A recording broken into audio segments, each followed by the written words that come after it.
is far beyond the fact that I'm going to stay in my domain. Yeah. You need to get outside. You need to collaborate. That's amazing. Please speak more to it. Yes, we need to collaborate. Yeah. Now, as a physiologist, if I want to do a research, I need to make sure that an anatomist, a biochemist, a psychologist, from everywhere, they are actually involved. A data scientist, a bioinformatics, I need them. So they need to be here. They need to be in my work. It has to be a multidisciplinary work. And that's if you see for the GRAPS program we went to, the growing data science, if you see what we went to, it was collaboration of people from geography, from management, from health, data scientists, bioinformaticians. So because we need ourselves, we need those data. We need those things to integrate. Because without that, we really can't get that precision medicine we're actually working with. Because I need you and you also need me. Absolutely.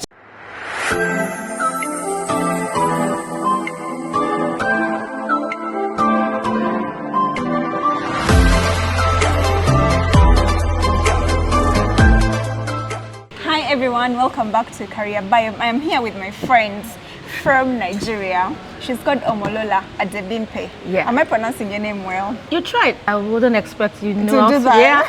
Well, Omolola Adebimpe-John. Esther. We're here at CareerBiome to talk about the journey in research, in the PhD journey, and as you know, we share and talk about like the different facets, and also speaking to like early career researchers or even researchers that are in different facilities. And she's doing amazing work. I've seen some of her presentation, but at this point, I'm going to let Omolola, I like to call her Lola because it's shorter, to tell us what she does and maybe introduce herself like more fully. Yeah. I'm a neurophysiologist. My BSc was human physiology. I had my master's in neurophysiology. And currently I'm on my PhD program. I'm at Ibadan. My master's was in Ibadan, University of Ibadan. But currently my PhD is in University of Ilorin. I'm under Professor B.V. Oyele. One of all in Nigeria, yes? In Nigeria. Being a physiologist has been so wonderful. Actually, my intention was to become a neurosurgeon. But when I got the admission into medicine, had some little challenges. I had to switch to physiology. And ever since I became a physiologist, I started enjoying it because it's actually the basic backbone of medical courses. Of medicine and nursing. So I found my way because I just wanted to know what the brain is. Behind the brain, all the things they can do, because my mentor of blessed memory, Professor, is now late. Rest in peace. The way he actually introduced me into neuro was so interesting. And then I decided I was going to know what is actually behind this brain. How can the brain perform so much? Why is it the central nervous system? Why is it controlling the endocrine system, the GIT, the repro? I was going to explore. Then we didn't actually have so many leadways, but I found my way. It was so interesting. So during my master's program, I had a wonderful supervisor. He's now Professor Onosanwo. He's on Ibadan. He gave me that free hand. Said, do whatever you want to do. And from there, I just decided we have benefits. We have so many nutraceuticals, so many herbs. In Africa, we are really blessed. We have so many, so much diversity. So many diversities, and we are blessed. I just sat down and thought our forefathers, they had these herbs. They have been using it, and it's been working. I guess the only disparities is there is no dosage for it.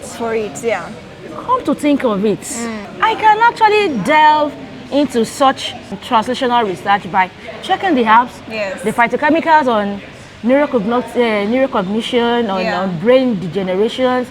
It actually works.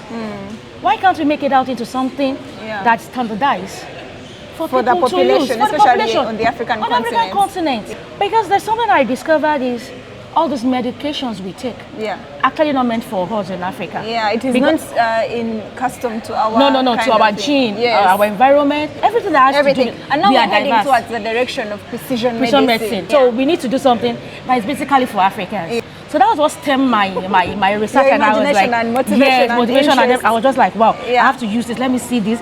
So in my MSc, I actually worked with cola viral, now just bitter cola, and my PhD. I said okay, I have to work with cinnamon. I just got that inspiration. Cinnamon. I said cinnamon. The Lord told me, check into the Bible. You would see it. I was wondering. I like this one. It's more comprehensive. No. Yes. And I had to go and look into the Bible. I saw that it was one of those distinct apps that was used basically for him to make instances for him. Yeah. I was like, are you asking me to use it? He said, yes, use it. Yeah. And I started using it. Yes. And I told my supervisor, he said, what do you want to do? I said, I want to use this to check on Alzheimer's and see if there is any improvement and stuff like that. Yeah. He said extraction. I said no. I said I'm using it because the end users don't get the extracted components. Yeah. They get to the market to that get ginger or get these to use. Yeah. So that was how I started. Okay. Well, that's an interesting story. It's been kind of getting especially because it also has consultation with the Bible. How many researchers don't do that? I think this is. Well, I don't know, but I think the inspiration does keep coming from him. I just keep hearing. You can always do this, and it works. But most of the great inventors, of course, some people started out in their dreams with hallucinations. So this thing is actually connected in different levels. Yeah. Now, for you to know how connected it is, now we are going back to precision medicine. Yes. In the olden days, have you forgotten that if you go to consult the ALBA people, they will tell you if you are twins. Yeah. We call it Tai and Kende in Nigeria. I don't know what you call it in Uganda. For the twins, yes, twins. Yes. Twins. So we have Nakato and Babiri. Then we have Wasa. They're different names really, based on boy, girl, and the order. Okay, yes, order of production. We're talking about the one that came out first or the second one. Yes. So the first one that comes out is Babiri for girls, and then Nakato for the girls still. Okay. Last, so Babiri and Nakato. Yes. So they'll just tell Babiri, take water. Okay. They will tell the Yakato, no, you don't have to take water. Yeah. Maybe you just have to go and sleep. Yeah. That is what we call precision medicine. Everyone is accustomed to their own names. Yeah. So that is what we are coming back into.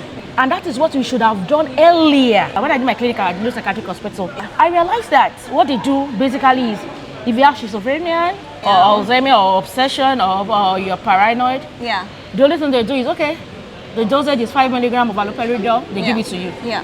Without doing the necessary brain test, they need to go. Yeah.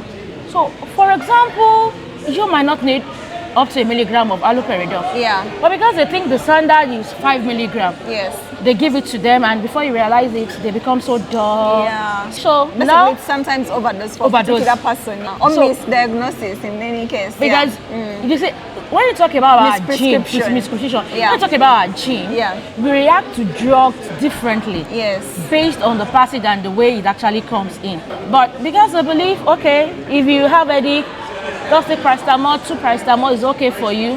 Whereas I might not even need to take paracetamol. What I need to take is rest. Yes. Only to rest and then I'll rejuvenate. But they'll tell you, no, you just have to take paracetamol. So from there you realize that, so many people are losing personal care that they actually need. Yes. So because of that, I decided no, I was going to go into something different. Yeah.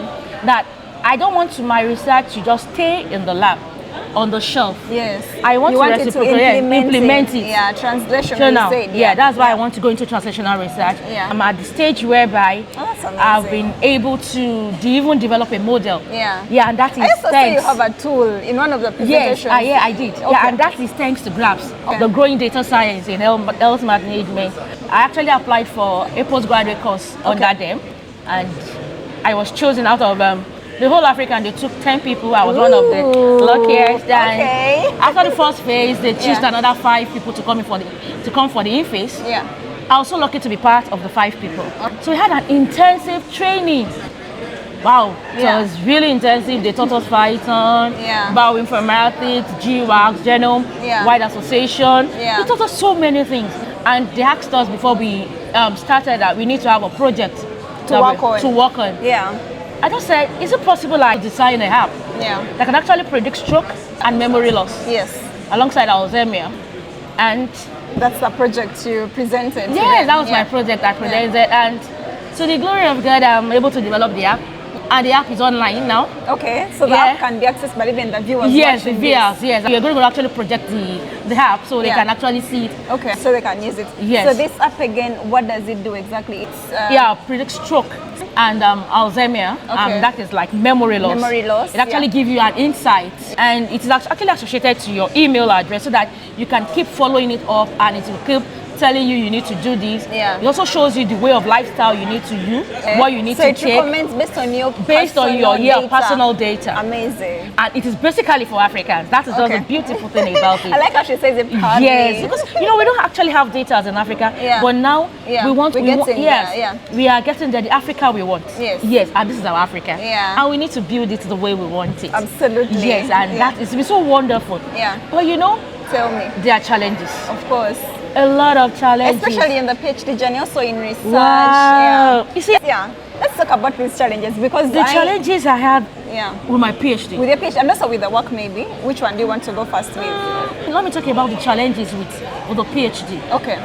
I'm so lucky to have a wonderful, amazing supervisor. Okay. Ooh, so listening. Yeah. Easygoing. Yeah. Supportive. Yes. And present. No. I'm always present. Yes. He's always motivating. Yeah. You've not done this, he's always calling. Yeah. I want to rest. I want to rest. No, you cannot rest. You need to do this. This is the next thing. Finish on time. We have to finish on time. Yeah. You need to publish your work. You need to do this. Yeah. But the challenges come from where I'm working. Okay. It's been so tensed. Okay. They really don't want to see you get outside. Okay. The school where I work, they actually gave me a grant for third fund to go for my PhD. Okay. Yeah. Is it the one that's funding your current PhD now? Or that's different? No, okay. That one funding my current PhD now. Yeah. But the department, not the school. Okay. The department as a whole, it's been hell. So in terms of like the administration, the just like what we discussed earlier about mentorship, leadership. Oh yes, we had the whole session on mentoring. Where austerity is in place, where they really don't want you to grow. Yeah. That has been doing that. So in other words, they want you to stay in the same place. They're not giving you space to flourish and grow and thrive. Yes. And maybe because you have a lot of potential in you, sometimes it reflects off negatively. In some because of the you know what I realize is people don't want to change, and they're they're actually not ready to change because we are into the AI world now. We are into the digital world, and they're not really ready to move above that paper level. So about the publish and perish. So we're supposed to move beyond things. Even if you think about it, if someone has a tool like you have that is online, that is already an output that is practical and usable. Comparing that to someone who has like a paper that is on shelves and who are not reading. So I'm not saying publications are bad or anything, but people like you who are doing things in real time and developing tools that can be accessed in real time, that is already output in itself. So we should, I think, give more highlight to people like you doing certain things instead of just looking at publications. But carry on like the tools and limiting. Actually, I intend going forward. Against all odds. Actually the tool is online. I'm actually going to make sure that it's accessible, making it into an APK file for Android phones. So that you can get it on Google Play Store. Both offline and online. Then I actually want to make it in such a way that either you are from Uganda, from Tanzania, it's actually going to be in your language. Okay. Or like in the local language. Yes, in the local language. Okay. So it will be, accessible to every community. So it's not going to be in Nigeria. Okay. So you can just click, do you want it in English? Yes, Yoruba, Hausa, in all the languages that exist. I guess I think we need grants to go forward to do that. Yes, of course, and the grant money will come in. Amen. So it's fun. Being a neuroscientist is fun, and it makes you stretch out of your comfort zone. To all departments. As a neuroscientist, I can work with you. Either you're in public health, either you're in civil engineering. I can always work with you. There's always a way to integrate the brain into whatever you are doing. Because I think the brain controls almost everything. Everything. Really, we can't look at it in isolation. It affects most of the things we do. If not everything. And and that is the thing we actually don't really take care of. And one co-factor that I think is of threat to the brain is STRESS. Stress. Okay. So do you work closely with like psychologists, with psychiatrists? Yes, I do. Okay. So because I think stress itself is a disease that we need to check. We need to look consistently and monitor, and we need to look for a skill that fits for Africa. So in that tool that I designed, I actually created a mini mental health skill that is basically for African context. Not the and it's interesting because most Africans don't really take, I don't know about Nigeria, but they don't take issues with anxiety seriously. But then we need to start. That we have, of course we do. Because it's an element. Even if you ask them, are you doing? No, I'm not depressed. Are you stressed? No, I'm not stressed. It's just a normal thing. It's my normal routine, but it's not a normal routine. It's actually affecting the brain. And you know, one thing about the brain is it keeps damaging. It keeps informing you, but you just feel like it's over. I can always get through it. Piles up. But it now is coming to DSI. Yes. Okay. How has been your experience about? Because first of all, congratulations, because many people would have wished to be here, but you're representing many people in Nigeria. Of course I am. And I'm very proud of the work you're doing. Thank you. So how is the experience of at the DSI? Oh, it's been so lovely.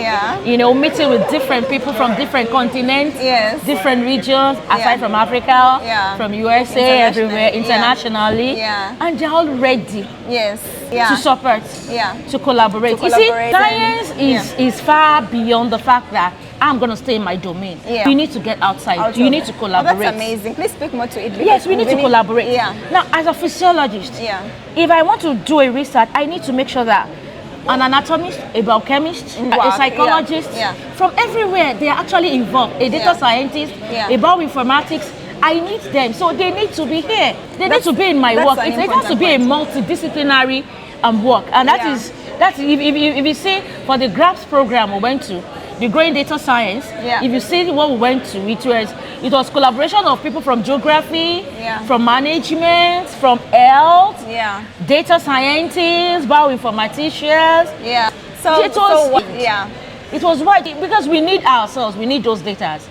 We need those things to integrate. Because without that, really can't get that precision medicine we're actually working with.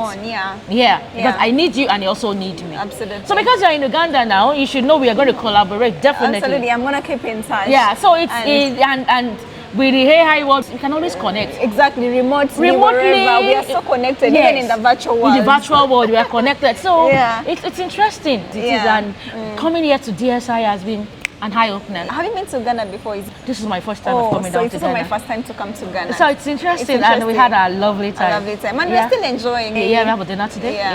That's we're going for outings tomorrow. Okay. And so it's going to be fun. And then there is also another component to the fact that like such environments bring people closer together, but there's also like more activities other than the actual discussion of science, like the dinners you're talking about, which are good like for, I don't know, because scientists get so busy in their labs, now getting out there. Yesterday I saw you enjoying your time in the evening dancing. Yeah, I was dancing yesterday. Ooh, it's a medium that gives us that space.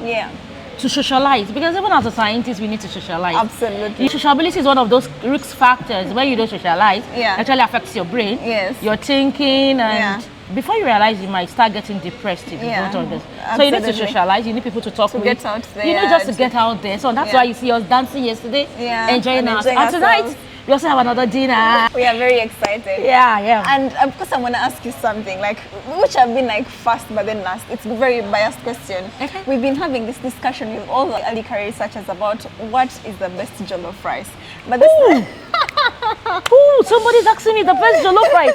No. So is your viewers? Okay.